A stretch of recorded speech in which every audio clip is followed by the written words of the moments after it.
Hello, everyone, and welcome to Mission Possible, a toolkit for event fundraising in any economy, but especially this one. We're glad you could join us today. I mean, we're sorry that we need to have this conversation, but we are glad that you are here for it with us. And we have a jam-packed program lined up, so we're going to launch straight into it with some introductions. And as people go log in late, look, they can catch up. But I am Greg Quiroga, fundraising auctioneer, performer, consultant, founder of Stellar Fundraising Auctions. Been fundraising since 2004, which means in that time I've been gone through one economic crash and one pandemic. Honored to have two partners presenting with me today. One of them is Beth Sandefur, event planning strategist, founder of Beth Sandefur Events. She has a background in nonprofit development and has also been through one economic crash and one pandemic. And we're joined by Jonathan Moscone, the former executive director of the California Arts Council. I met Jonathan when he was the artistic director at California Shakes. He's currently a theater director, freelance director, and arts consultant, also a stellar fundraising auctioneer. And Jonathan has been through two economic crashes and a pandemic. Some housekeeping, which is basically to say we've seen it and we've been through there, and we're going to tell you everything we know about getting through it yourselves. Housekeeping. We're going to record the webinar. We're going to make that recording available to all attendees afterwards. We have time scheduled for an interactive Q&A at the end of our presentation. So feel free to enter questions in the Q&A box. You can find it at probably the bottom of the screen. It says Q&A. Go ahead and anytime a question pops up in your mind, please enter it there, not the chat, because we're going to go through the Q&A to find stuff. And it is always better to have questions lined up and ready to go when we get to the Q&A than to vamp, although the three of us are all really good at vamping. What we're going to cover today, the challenges facing all of us in 2025, how those challenges potentially affect event-based fundraising, and then we'll cover some solutions and recommendations. So events in 2025, right? What a great time to be alive. Some of the challenges we're facing, recession or trade war or loss of government funding. Look, I'm no economist, and I definitely don't want to get into trying to play one on Zoom, but whatever this economy is, it's unpredictable, and it's having a direct impact on events. And if your event is scheduled for later this year, you might even be thinking like, oh my gosh, should we even do our auction or our paddle raise or our fundraising event? And while the answer depends on the culture of your event and the behavior of your bidders, we're all here because we believe the firm answer is yes. And look, I know that sounds like a sales pitch because I know the guy who's a fundraising auctioneer is going to, of course, is going to be the one who says you should totally do a fundraising auction, but it's deeper than that. The three of us are here because we firmly believe in the power of fundraising. It's why we do what we do. And we know that this year, above all else, it's an important year to be connecting with your supporters, getting out the message of your mission, and empowering people to have a positive change in this unpredictable world. And Beth is going to start us off by telling us just how this unpredictable world is going to impact your event.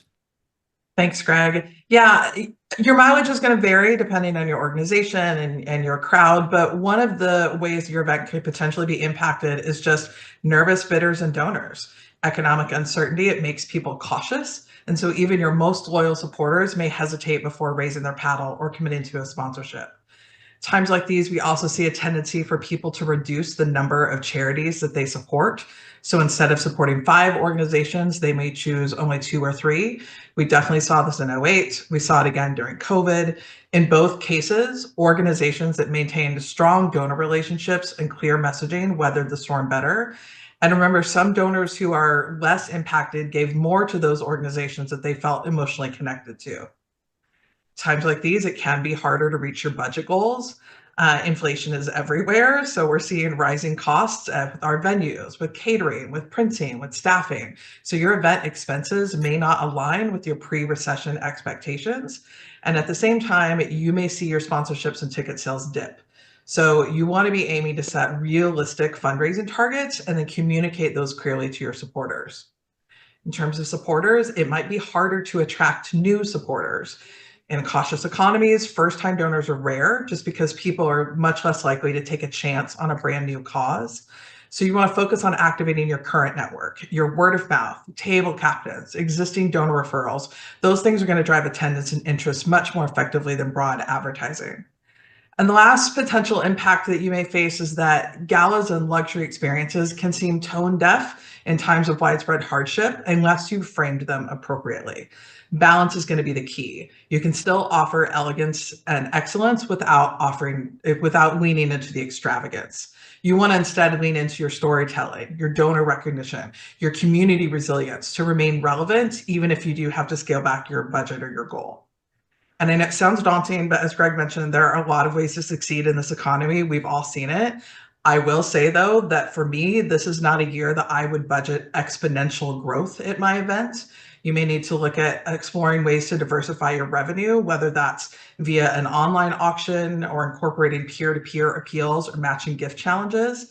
And it's definitely a time when you need to double down on your stewardship. Stewardship and transparency are even more important now because donors want to feel confident that their gift is being used wisely. And this is not crisis fund strategy. This is what sustainable donor engagement should look like all the time. So if you've built consistent and thoughtful stewardship practices, you're already positioned to weather some economic dips. People are happy to give and to help if they're inspired in the right way. And there's one place where you need to start with that to get your event kicked off well. And John, I think you have some thoughts on where you should start. Yes, I do. I think stewardship starts at home. Shore up your board. Never assume that the board isn't as freaked out as you might be.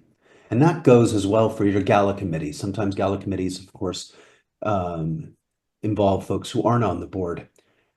So the fact is there that it's tough out there, but the other fact is they have to be inspired and believe that you all can have a successful event.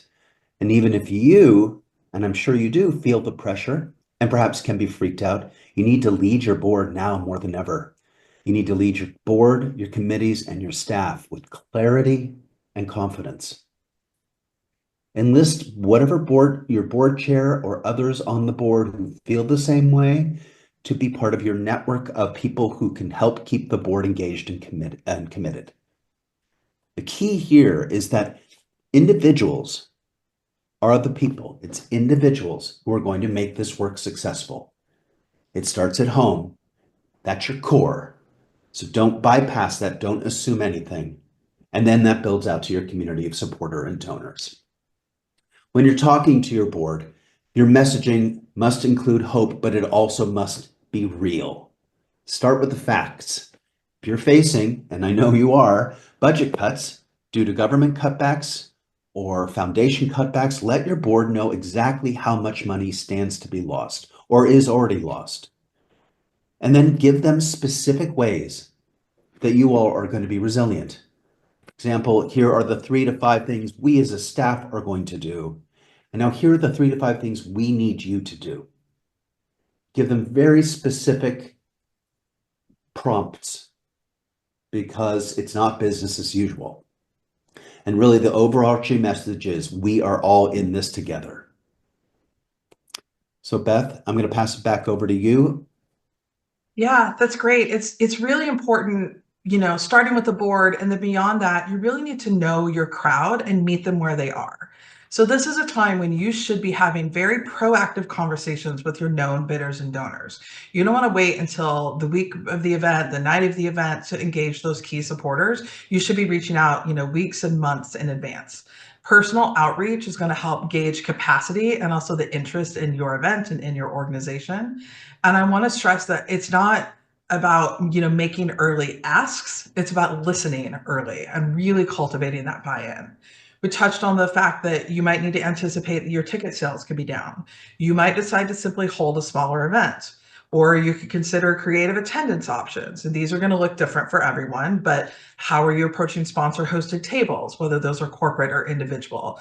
Are you going to maybe do reduced price young donor tickets or mission partner invites? I think this is an opportunity to refine your guest list and target your outreach more carefully. Because I've said for a long, long time that success is not about having the most people in the room. It's about having the right people in the room. You want to focus on curating an audience that understands your mission and is likely to either give or bid or build relationships for you and with you in the future. So every seat at your event should be viewed as a potential donor or connector and not just a warm body. You want to prioritize those guests who have shown giving potential, past engagement, or direct connections to your work. And the donor experience is going to matter more than ever. And that's from the tone setting in the invitation all the way to how they're greeted at check-in. Every touch point should reinforce warmth and confidence and purpose. Your event needs to honor their presence, remind them why they care, and remind them what can't be done without their support. And a lot of that starts with messaging. John, do you want to kick off our section on messaging? Yeah. The overall messaging, to Beth's point, she talked about the purpose being very clear.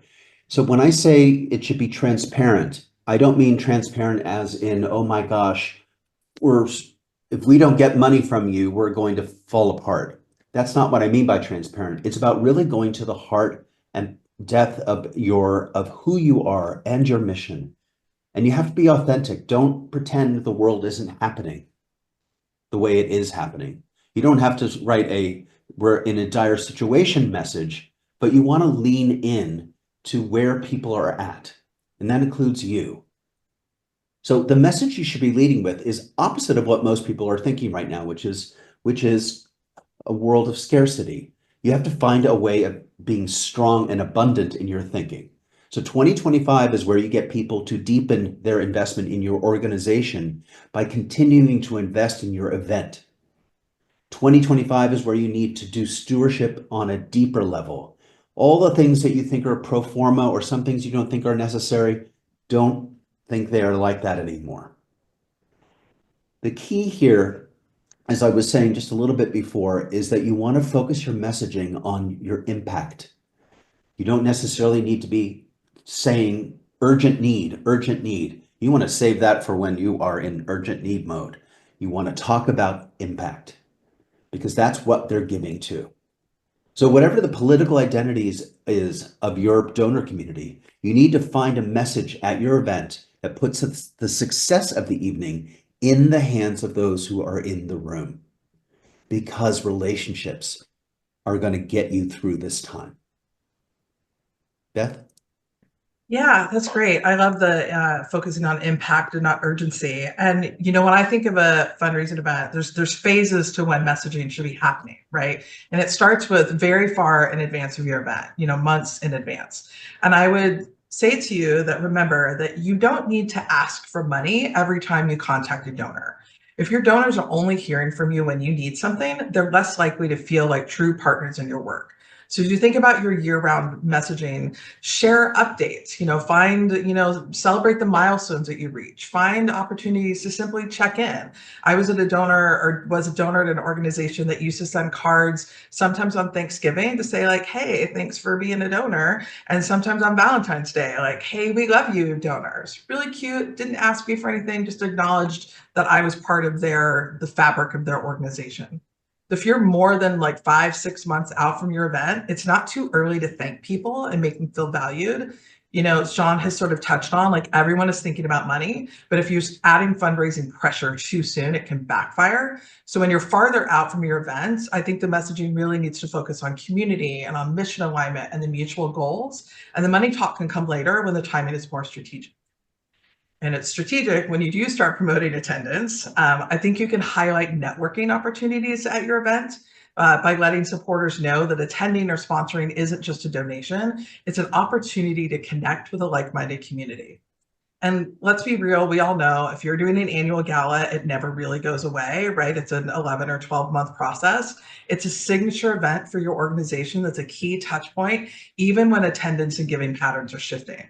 So you always want to be reinforcing the role that it plays in sustaining your work and uniting your community. Remind your supporters that it's the event where the impact happens and not just another night out.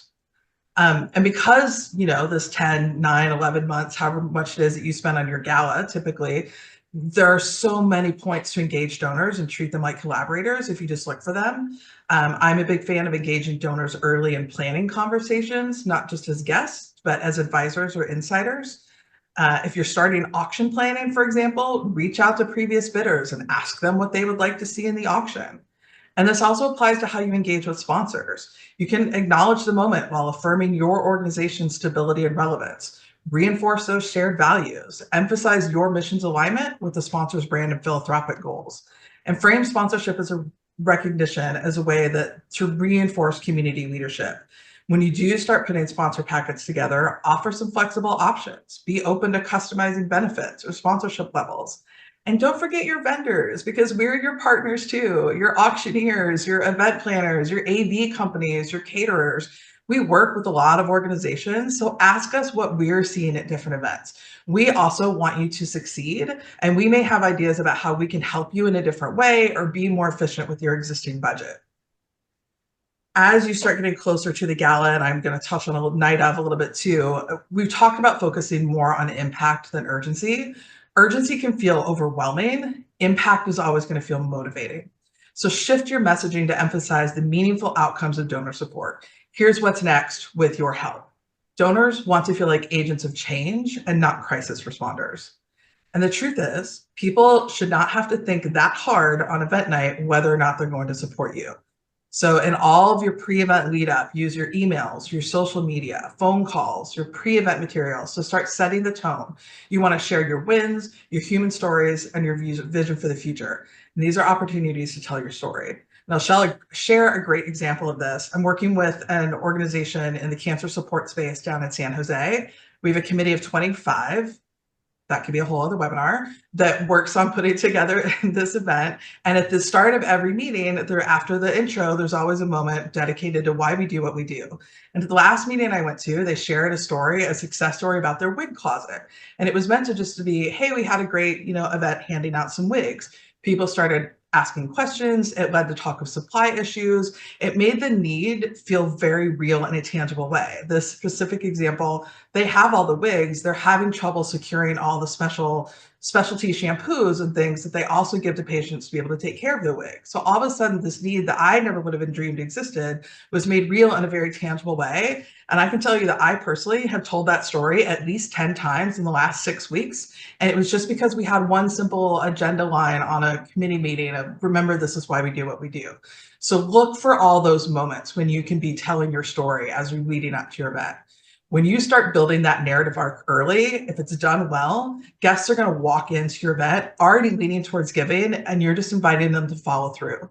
By the time you reach your paddle raise on event night, it should be crystal clear why your organization needs support, how the funds will be used, and what role the guest is playing. And I like, when I'm scripting stage remarks, to make the donor feel like the hero in the story, right? Using language like, you made this possible tonight. You're shifting the spotlight from the organization to the donor and centering message on their impact and not your need. Donors want to feel seen, they want to feel valued, and they want to feel essential to your success.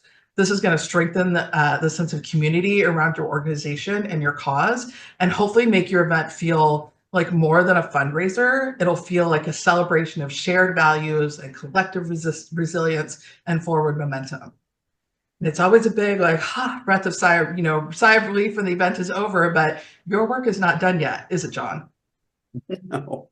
The biggest mistake we see organizations consistently make is that they fail to reach out to the attendees after the fact, other than to send them perhaps a tax-deductible form letter. Listen, benefits can take it out of you and your team. I know it's exhausting the day after. I mean, it is for me. So prepare to do a general thank you in advance so that you can push send with ease. If you have capacity to drop in a photo of the evening, great. But even if you don't, have it sent ASAP, like on the morning after the event. You'd be surprised how amazed people are to be thanked that quickly. So that's one thought. Soon after, you want to, though, continue to reach out to your donors and show them, again, what Beth keeps saying, which is so right on.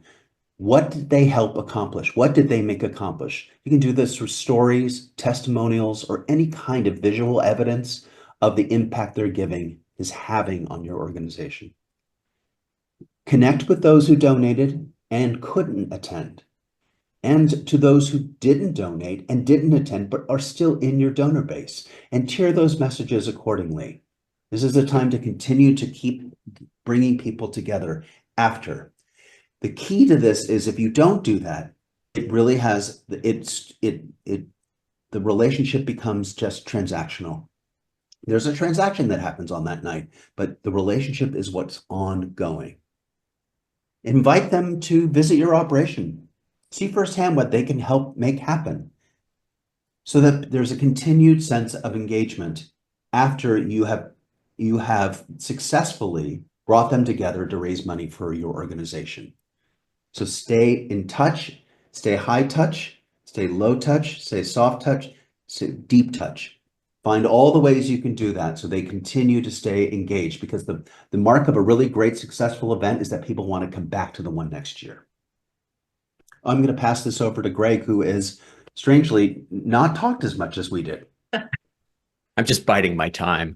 If you're on Instagram, must.charities is a great follow. They have an amazing donor recognition program. That's what's up on the screen right now. At least once a month, they do a donor spotlight where they highlight a particular donor who's been a supporter of theirs, and they let the donor explain in the donor's own words why they support Must. And it lets the donors know, first off, it makes you feel really important, right? Anytime somebody contacts you and says, hey, we want to spotlight you, that makes you feel special. And then it gives the donor the opportunity to tell the story of Must from a different perspective. And that is really valuable as well, because some of the best storytelling you can have about your mission comes from the people who know you. And giving them the opportunity to do that just reinforces how important they are to you and how important you are to the community. We've talked about messaging. Now let's jump in and talk about, oh yeah, it gives you a chance to highlight donor relationships year round. Who's controlling this PowerPoint? Oh, right, it's me. Making your event successful. And there are some straightforward, concrete ways to make your event succeed. One of our favorites is to have a fund a need chair on your committee. Right, at the risk of over-explaining what this is, a fund a need chair is responsible for the fund a need at your event. Right, we have auction chairs. Right, we have gala chairs. We have silent auctions chairs. We have decorations chairs. But we seldom have someone whose sole responsibility is the fund a need. And it's weird if you start thinking about it from a financial standpoint, because the fund a need is often raising more money than the live auction and the silent auction combined, right? So the fund a need chair is usually somebody who isn't staff, could be a board member or an auction committee member, preferably somebody who is peer level with your other donors. That way, they can help you lay the groundwork for success. Your fund a need chair can workshop your fund a need before you announce it. They can check in with other donors, see if the need that you're proposing to fund that year is emotionally engaging for other donors, get feedback on your need. And here's an important point. If you make somebody your chair, you need to give them agency. If they come back and say your need isn't resonating, donors aren't interested, then you need to be open to hearing that feedback and willing to have a conversation about it. But if they come back with positive feedback, that's incredibly valuable, because the fund a need chair can also help identify and engage potential lead donors. And if you're going to, this year especially, if you're going to have a successful fund a need, it's important to have a lead gift to kick you off, to start to launch the evening. We prefer to have a lead gift at each of the first 3 levels, and your fund a need chair can reach out and help make that happen, right? Your fund a need chair also can empower or pressure table captains. And we cannot overstate how important it is to have at least one gift in your fund a need at each table the night of your event. Beth does amazing data tracking, and has one thing that she's discovered and shared with me over the years is that there are 0 pledges per table or many, never just one. The moment one person gives at a table in the fund a need, the rest of the table feels that pressure and comes along. So having a fund a need chair who can reach out to the table captains and make sure that they understand the importance of that. I mean, sometimes this is obvious, simple stuff that you just don't have time to accomplish with all the other elements of the gala you're planning. And sometimes it's important to have somebody who's peer level who can make these asks. Either way, fund a need chair is something straightforward that you could have. When it comes to the auction this year, your live auction, there are lots of questions. Are people going to be less inclined to want to purchase live auction items? What type of auction lots should we be soliciting? What type of auction lots should we avoid? Look, we, all of us presenters, are fans of data-driven decisions. So base your decisions on input from known bidders and buyers. Include them in your decision-making process when possible. Ask your known bidders, right? Are you coming back? Can we expect to see you at the auction this year? Are they still committed to bidding? What lots interest them? Will they bid on this? Like, hey, I know last year you bought the dinner at the French Laundry and the stay in Yountville. You interested in that again, or you want to do something different, right? It's meant to be a conversation. You're not giving away any power in this relationship by giving your bidders agency. In fact, you might be helping raise more money by having a bidder say, you know, I've always wanted to go do this, or I've always wanted to do that. What types of lots are working? Well, obviously your bidders are going to help you ascertain what that is, but access is always good. Retail is seldom the goal. If you can search the price for an auction lot online, so can your bidders. Experiential lots, experiential live auction items, relationship-based lots, those are always what we're aiming for. And what I mean by that is, if you're going to go have dinner at Chez Panisse, dinner at Chez Panisse is great. To have Alice Waters host you is better. To have Alice Waters come to your house and cook dinner for 10 is the holy grail, right? And that is a relationship-based lot. But relationships also can deal with the celebrities in your crowd. I've told the story thousands of times over the years about Dr. Elliot Crames and his wife Rosellen, who would host 8 people for dinner at their San Francisco home and pair it with wine. Rosellen makes a mean ziti and everybody says, who cares? Well, at the National Pain Foundation event where Elliot was the founder, he is the celebrity. He was the biggest selling lot at their auction. Anywhere else, who cares? Find the celebrities at your events, find the relationships and base your auction lots around them. Also, organization-facing, mission-specific lots that offer emotional ties back to the organization. These are lots that highlight what you do and or give bidders access to what you do. Little Wishes is an organization I work with that serves sick children in long-term hospital care. They offer a Little Wishes coordinator for a day auction item, and it sells incredibly well. Last year, John talked about bringing people in to see what you do. How about getting a bidder to pay top dollar to participate in what you do? It's the best of all possible worlds. And when we wrote this last week, we said this is probably a good year to focus on domestic travel versus international travel. And then this auction I did over the weekend, we had a trip to Spain that was the highest selling winner take all auction lot where we had a single bidder, a trip to Spain that we sold 3 times at $28,000 each. So the key is really to know your crowd, to engage your crowd and find out if they do want to travel, where do they want to go? Because the trip to Spain did way more than the trip to Aspen or the other trips they had in their auction. And then one thing I will say about live auctions in this economy is that buy-ins are saving the day. And if you're not familiar with buy-in lots, we could do a webinar on that alone. I won't dive into that for sake of time, but buy-in lots give you the opportunity to make your auction more egalitarian while maintaining the value of the lot itself. So this last auction, this last weekend, the auction where we sold Spain 28 times 3, we had 3 buy-ins. We had a buy-in for 150 people at $500 per person, a buy-in for 98 people at $300 per person, and a buy-in for 14 people at $2,750 per person. That's $75,000, $29,400, and $38,500 respectively, totaling $140,000+ from 262 bidders. That is as egalitarian as it gets to raise $142,000 at a fundraising auction. Now, what other ways can we make an auction feel accessible, Beth? That was so many numbers. Oh my goodness, right there at the end. Yeah, there are definitely ways to use your auction to make it feel accessible to guests and non-guests of all financial backgrounds. To me, one of the sort of low-hanging fruits is incorporating mobile or online bidding and opening either all or a portion of your silent auction to everyone, including people who are not able to attend the event. If you're going to have mobile bidding at an event, your venue does need to have good Wi-Fi, but it's something, again, you can open it up to people even if they're not able to attend. I've done this where we've opened the entire auction up. I've also done it where we've had a section of silent auction lots that are only available for paper bidding on site to incent, to give a premium to the guests who are at the event. And then there's a larger section of lots that are available online to anybody in the database. Another thing that you can do with a live auction is encourage consortium bidding.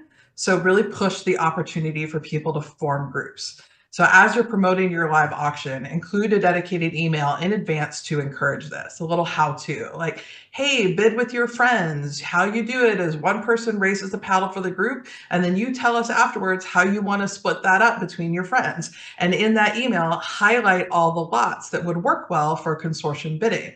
And if you have time, if you're far enough in advance, you can procure lots specifically for this purpose. At a school event I did earlier this year where they knew that they had families that wanted to be able to travel together, so they were able to secure a vacation with a home that slept 12 people. It was perfect. We had 3 families go in together on that auction lot using this consortium approach. It was great.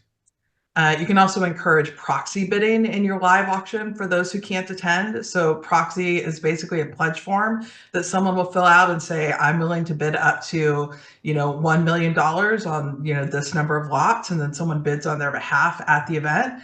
It does not have to be open to everyone. If you really want to vet who you're allowing to place proxy bids, that's fine. It can 100% be done by invitation as you're having conversations with donors. If there's a known big bidder that for some reason can't attend your event this year because of a marriage or a surgery or whatever it is that's happening in their life why they're not able to attend, like, hey, would you still be interested in proxy bidding? That way you don't lose them as a bidder. And then John touched on this a little bit, but I like seeing a fund to need ask that goes out after the event to engage non-attendees. Doesn't have to be the day after, it could be a week after, but if you had a video that went with your fund to need or your paddle raise, share that video. Or if you didn't, and that's fine too, like share photos of your speaker and their story. This is going to offer, again, everyone in your database an opportunity to give and support the funds that you're raising at this event, support that revenue, but people are able to give privately and they're able to give at any level. You may have people make second gifts. You may have people that maybe didn't feel like comfortable, like, oh, I can only give $50. I don't want to raise my paddle for $50. Maybe $50 wasn't even a level you asked for at the event. And now they're able to give and help contribute to that sort of greater, pot of funds that's being collected. So always, again, just think about as you're doing your outreach afterwards, including a fund to need ask to everyone in your community. And then last big topic before we move into Q&A is just making space for everyone. Fundraising events are not egalitarian by nature, right? These are events that are strategically designed to raise money. And in a recession, the uncomfortable truth is that the wealth gap widens. And while some attendees may be cutting back, others are going to maintain or even increase their capacity to give. So instead of leveling down your event in the name of fairness, I would encourage you to design an experience that creates multiple pathways for engagement. Donors have different motivations for giving. Some donors want to give very ostentatiously, and that's totally valid. They see philanthropy as a way to lead by example and inspire others. These donors are also going to expect premium experiences in exchange for a premium donation. You have other donors who are motivated by access. So things like exclusive receptions, behind the scenes experiences, or personal interactions with your organization's leadership or beneficiaries can deepen their engagement. You're going to have another subset of donors that are giving out of gratitude, legacy, or community identity, and yet more donors who want to give quietly but still want to feel valued. So there's no one size fits all approach to why a donor is going to give or not give at your event. So again, create multiple pathways for people to get there. You can be inclusive without being identical. I think it's important to remember that $50,000 may feel the same to one person as $50 does to another. And I think with a little creativity, you can offer compelling experiences at every price point. The key is that you offer value and meaning at every level and not sameness. And the thing that you can do equally across the board is to celebrate everyone. Do it differently, but do it sincerely. Like volunteers, for example, they might not be able to give financially, but their time is vital. The photo on the screen is a gift bag I received at an event earlier this year. It had a paper bag, had a bottle of water, some chips, some mixed nuts, a couple of pieces of chocolate. It was all the snacks I needed to get through the evening in my volunteer work. It was so simple and made me feel so appreciated. Like gratitude doesn't need to be about extravagance. It should be about intentionality. And I think that approach, it really should apply to everything that you're doing with your fundraising event. And with that, I think we are to the point where we would like to open up to Q&A if anyone has something that they Say would like thanks to for ask. everybody who's read with us so far, and yeah, I've got a question to get us started, Beth. While people find the Q&A Sure. button, and just a reminder, this has been recorded and we'll send it out afterwards. So if you were desperately trying to take notes, or you just want to share it with people with whom you work, we're 100% back in your play on that, and we'll get this out to you. But Beth, we touched on the importance of following up with attendees after the event, but like who should we be following up with, and how do you identify those people that you follow up with? Like, are there different classes of people you should like? Who do you follow up with? Why? Yes, I think you do all the people. And I think you tier out that approach. I think there's a way that you can reach out to sponsors and give them maybe the very specific metrics about what was raised, how many impressions they got, sort of all of those things. I've seen really effective. I mean, John and I did this together like a decade ago. Where we, after our gala, we hosted like a launch party for the next year where we invited people and said, hey, did you have fun at our gala? Would you like to be involved in the next one? You should come and find out what it means to be on the gala committee, right? And we got some new volunteers in that way. I think you can reach out to people that gave at certain levels, as a major donor, whatever. I think that when I'm doing underbid recording and doing a lot of live auction data analysis, I've always been of the mindset that if you identify people who are bidding large in your auction but not winning, you should treat them as major donors, even if they're not actually giving that way across the year. Like, look at how people interact in you with the gala, and how do you incorporate that into all your year-round, asks. And then again, I think the funding need to everyone. Hey, if you weren't able to be there, you can still make an impact. You can still help. Here's how. That kind of outreach. And something I heard along these lines as well is that there are certain donors who go and like they're feeling an organization out. They want to see how they're treated. So they make a $250 donation in the fund the need to see how they're treated after the event. And if there's no follow-up and there's no thank you, they're like, well, if you're not willing to engage me at $250, why should I give you more? Right. So I think the importance of I like reaching out to everybody afterwards and making everybody feel special is really valuable. And I think too, I had this in my notes at some point and then took it out, but like never underestimate the power of a handwritten thank you. And it doesn't have to be like, I sat down and wrote a 250-word card, but like generate your form letter and then have your board president or your gala chair who thanks, and their signature. Like even just that little thing, like my mother specifically has gotten mad when she didn't get that. Like she got it one year and the next year she didn't. She's like, why didn't I get my handwritten thank you? Like it matters. Those little things matter. Yeah. We have a question from Amy Davis. Do you have advice for organizations who are thinking of having a fundraising event either for the first time this year or haven't done an event in a few years? And woohoo, do we? And why don't you start with that, since I feel like I have talked a lot. Well, I mean, I think what John would say is start with your board, right? Make sure that you have, and I mean, I'm not just putting this on John, I'm saying it as well. Like you need to make sure if you're starting an event or revamping an event that you have the support of your core people are on board with success, and you need to define what that success is going to be. Is it going to be financial success, emotional success, attendance success? And it can be all three of those things. But if it's just the staff, you're going to be hard pressed, right? Like that's one thing. Two, I think it's crucial to start planning early, right? This is not something that you're going to expect to make happen in 3 months, right? And what else, John? Like, what other things would you tell somebody? I would think it's important if you haven't done one. Let's say you haven't done one. Set your goal, just do it in a way where you feel you can succeed. It's almost like a proof of concept. Don't feel like you have to be like all the galas you've been at. You're going to set such a mountainous climb and that you may not be able to get there. So think about it in the long term. Like if we can do this much this year, we're starting to build our muscle for next year.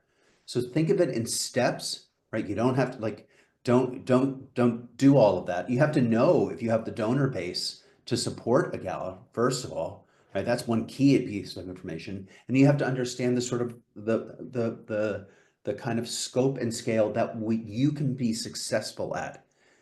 And that to me is very, very important. Otherwise people get freaked out and think we don't have that. And if you fail, you won't do it again, right? And that's the goal, is do it, build and build and build. I've also had organizations that, whether they're establishing a new event, but also with existing ones, sometimes will host what I would refer to as a warming event that is, some number of weeks or months out in advance of the event, again, it's kind of gauging capacity and, would you be interested and would you attend? And I've had small fund to need appeals happen at those warming events when people have given. So to John's point, maybe you can't do a full gala this year, but could you hold a small warming event that kind of gets people bought in and, there's a fancy drink or whatever and a small fund to need. And that kind of then, and next year we'd like to hold a bigger, event, and you're just kind of easing people into that process. There's a related question in chat that I think ties into this, which is how do you ensure the board is pulling their part when it comes to filling their tables? I mean, I know I have seen at different organizations where it's spelled out very clearly in part of the board financial commitment that, you need to make a gift of X number of dollars, or, a gift that's meaningful to you or whatever, and you are responsible for buying a table, filling a table, a set number of tickets or whatever, that it's just part of their responsibility as board members. I have some sort of give-get forms that I've used with organizations where it's like, we need this to happen. So if you personally can't buy a table of 10, can you get 10 people to buy individual tickets and fill that table? So it's not, I could not buy a table. I could probably get 10 of my friends to come together and put a table together. And my last thought, go ahead, John. Something Beth had said earlier in the presentation, which is so important, is that it's not about the number of people in the room, it's about having the right people in the room. So when you're talking to your board, it's not just like get 10, 9 warm bodies in that space. Right. Think about people who are going to contribute to the evening, right? That's going to be very, very important. Again, if it's smaller, it doesn't mean it's going to be less impactful. In fact, it might, you just know exactly who's going to be in the room. And I've been in places that have been packed, but a lot of the tables were just filled with people who just didn't have the capacity to give, and or weren't there, or weren't there, and that's what, and weren't being asked to give by their board members. So the board has to feel like they can say, I really want you to come and support this organization. Yeah, the last thing you can. Yeah. Sorry, now I'm trying to talk too much. The last thing I would say, Amy, on that is if you're planning an event for the first time or revamping an event, is to make sure that people know the expectations. If it is a fundraiser, set that expectation from way in advance. Do not invite people to a party and hit them over the head with a fundraiser, because that will not work. The next question from Alex: what is the best way to sell buy-in parties? And I'm going to say both. I think it's good. Is selling spots, or to the auctioneer selling the spots, or do paper sign-up sheets during the cocktail hour? I think it depends a lot on your crowd and the types of lots that you have. But I am a huge advocate of doing buy-a spots in the live auction. And part of the reason for that is making the auction feel more egalitarian, but also in the context of a live auction. If a magnum of champagne and a better dessert served to your table has sold for thousands of dollars, if trips are going for thousands of dollars, and suddenly along comes an opportunity to purchase a lobster dinner in the vineyards for $250 or $200, that seems cheap by comparison. That seems affordable. And it's in the context of all of these other expensive auction items that help lead people to making that decision more readily, to participating more readily. Go back to a trip to Spain goes for 28,000.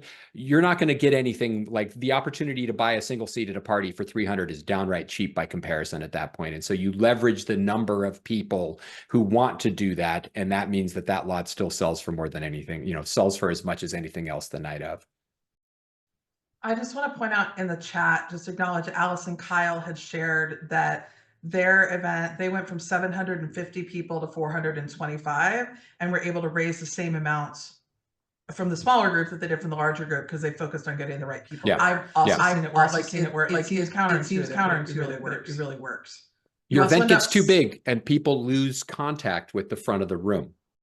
One, you also end up, I mean, to be honest, like you end up spending less. Like I did this with Oregon Food Bank, yeah, like years ago. And there were a bunch of people that were just filling up tables in the back row and they were at a party and whatever. We cut like 50 50 people, like 5 tables out of the back. Room was much more intimate. It was much stronger. And we didn't have to spend all that money on their tables, their rentals, their glassware, their meals, all those things. So our expenses also went down. So works. Our friend Sam Swain, hi Sam, up in Portland, is wondering how has consignment been performing for you, and what are your favorite consignment packages right now? Consignment's been performing pretty much the same as consignment always does. I mean, it depends on the trip and the event, and I know I'm very partial to Sojourn Ventures. I make that clear everywhere I go. They sponsor my podcast. Shout out Black Tie and Tails. But I'm a huge fan of Sojourn Ventures. The big challenge of Sojourn is all their events are international travel, right? So it's Italy, Bali, or Spain. And they've got lots of great trips. On the closer to home thing, if consignment's been working, it's been lower level, more entry level types of consignment packages where you're paying $1,400 to $1,900 for the package and trying to sell it for $3,000 to $4,000. Aloha or Ola or Aloha is one of my favorite consignment packages because the winning bidder gets to choose whether they go to Mexico or Hawaii, and both of those are very accessible to West Coast fundraisers. Another question in the chat from Julie Ballard to Celebrate Life. This is a current client of both Greg and I this fall. Is this the year to increase your event fee by $25? Current event fee is below what other high-level events charge, and increase their ticket price still doesn't cover the cost of the event. And even if raised by $25, it would still be less than $100 less than other similar events.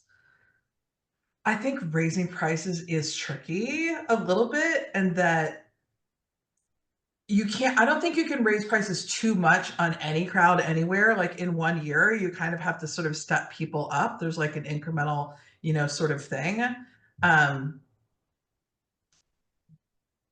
I mean, yeah, I think I think this event in particular, it probably could charge more and be okay. It happens in an area where there's a lot of capacity for giving. I don't know if, again, that this year is the year to do that, just because I would worry about it impacting other giving at the events. But it's more expensive now to do an event than it used to be. Like coming out of COVID, it got more expensive, and now things even more so. So I think it's unrealistic for guests to expect that the ticket prices are going to stay the same for 10 years. On top of that, I think it's also, go ahead, John. I was just going to say, always think about like what has been the pattern of raising the price up until now. If they've been promised a certain price consistently, and now you're just moving it up a little bit, talk about the messaging of that. What's the messaging of the price? There's a little slight price increase. It's okay to kind of understand, but don't, if you keep raising prices and you've gone up and down, you've done a huge, thing, maybe 3 years ago, you went up $50. Think about what that impact will have to ask for another 25, right? So you just want to focus on what you've been doing, what you've been messaging in the past as a clue to how to then message even a small increase of $25 would be in the going forward. I also think it's a good best practice to have your ticket sales and sponsorship cover your bottom line. Like my goal is always to open the doors in the black, so all the money we raise the night of gets to go to the organization. And if the ticket prices are exceptionally below that, then you start talking like there's a deeper conversation to have because Julia, your event is also extremely it's complicated in a way that a lot of other events aren't. I'm not shaming it in any way. I'm just saying like To Celebrate Life is a very heartfelt fashion show in Marin, and it's a big party and it's a big auction and it's a big fashion show and it's complicated. But I think the short answer is I think you kind of have to. And also that room could stand to be smaller and it wouldn't suck. That's true. Elaine Robertson asks, what's the ideal number of guests for a fundraising gala in San Francisco? And that's a tough question. That is a tough question. Here's what I'll say about San Francisco. San Francisco has weird inventory in terms of venues. There's lots of spaces that are great for up to maybe 300 people. And then you have to jump to spaces that are like appropriate for 600 people or more. If you're trying to do a gala for anywhere between 300 to 500 people, there just aren't as many venues out there. So I think that is a lot of where you tend to see, sort of separation between those events. I don't think there's like a one size fits all ideal number of guests. I think I would look at if you've been having an event, like who's been attending and who's been giving, and are you selling out every year and having a waiting list and you need to find a way to get more people in? Or are you having, not enough ticket sales and you're comping people at the last minute, or you're having people that are attending and then they're not giving, they're just there for the party? Like, I think it's a more nuanced question than just any one pat answer. I work with an event in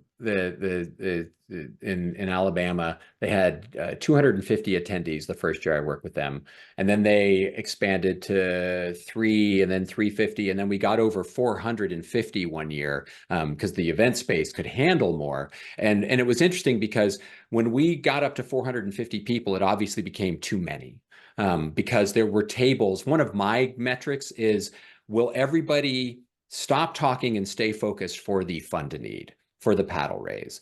And any table that won't stay focused during the paddle raise isn't there to support your cause, right? If they can't shut up for 6 minutes and listen to the mission and listen to a heartfelt testimonial and then, just that, and then even participate in it, like let alone like focus, but participate, then to me, they're there for the party. They're not there for the event. And so one of the simple metrics is to go back and look at your event from the last year. If you can track your tables, if you can track your fund to need donations by table and see if there are any tables that were just straight up dead weight, especially, I just did an event somewhere else where we had a table of 20 that would not shut up through the entire event. It turns out it's one of the trustees and one of the sponsors, right? So, oh my gosh, do we have to have some like expectation management on that event? But if you got a table that's not participating, do you really need them there? Is their ticket price making your event that much better? Ooh, we have a question from Freddie. In your experience, what have you found is the best software to invest in for running? This is a Beth question, if ever there was one, for running a fund to need. Yeah. So, the quick and dirty, there's 2 things I want to say.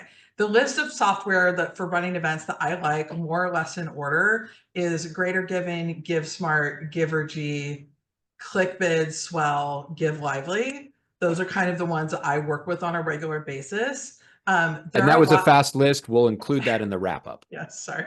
There's a lot of software out there. What I think is more the sort of bigger thing that you need to do when you're a fund in need, especially now post-COVID, things are changing. People want to have everything be mobile. They want to be able to scan a QR code and do all that stuff. I think there's nothing as powerful as seeing paddles get raised in the room and getting that sort of positive peer pressure that Greg mentioned a couple of times. So I would say steer away from any of the things where you're expecting people to scan a QR code on the screen or on the table or like give in a mobile fashion, and have software that will still allow you to have people raising their paddles in the air.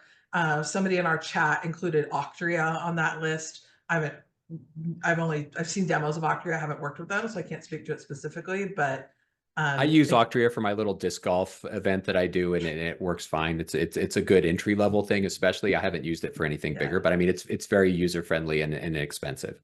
I think the key is to have software that will allow you to pre-swipe or pre-register a credit card in some way, have it tied to a bid number that you then have given someone at the event, and then have that person raise the paddle in reaction to your auctioneer or MC or whoever that is. And I would add to that you're comfortable using, right? So if you're like certain software companies require a deeper level of knowledge than others. So if you're doing it yourself and it's the very first time, find something you're comfortable with. What type of year is the best time of year to hold a fundraiser for schools? And what about other nonprofits? Timing is very subjective, but things like tax season, fiscal year end, or other key moments influence giving. What have you seen or charted in our experience? I'll start with this. I think generally speaking, the heavy fundraising event months tend to be like March, April, May, September, October, beginning of November. I personally stay busy in the summer, but it's because I work on a lot of wine auctions and they're all like, it's destination, it's before harvest, it's sort of, that kind of thing. I feel like like calendar year end, not a lot of fundraising events are taking place because everyone's doing their like annual fund campaigns to get in before the tax deadline. Specific to schools, I think there are plenty. Me personally, I feel like I do more school events earlier in the year because if you have, if you think of your school year, right, September to May or August to June or whatever it is where you are, like if you do something in the beginning of the school year, you might have new parents that like are still trying to figure it out and like aren't as engaged and don't know what's going on yet and whatever. And if you do it more towards, the end of the school year, my biggest school auction is actually done in February. Like the newer parents have had a chance to kind of be there for a minute before you're then asking them to buy tickets and donate auction items and do all of those things. But I think I have an event on the calendar literally every month of the year this year. Like they're all over the place. I just think you do get into more challenges in the summer with people traveling and vacations and stuff, and then your year end fundraising at the end of the year. Yeah, well summarized. Yeah. Okay, I think that brings us to 11:58. We don't have anything else in chat. Any final comments from Greg or John? This is going to sound trite, but it's the truth. We believe in the work that you're doing and the importance of it, and that now more than ever is the time to be engaging other people who believe in that work, and to support them and to support you and to empower them to be able to support you. And if you take nothing else from us today, it's that be in contact with your people, have conversations, develop relationships. This is obviously year-round, like normal times, donor development kind of stuff. But specifically now, like people need to feel like they have agency in the world, and you can grant them that by helping them support you.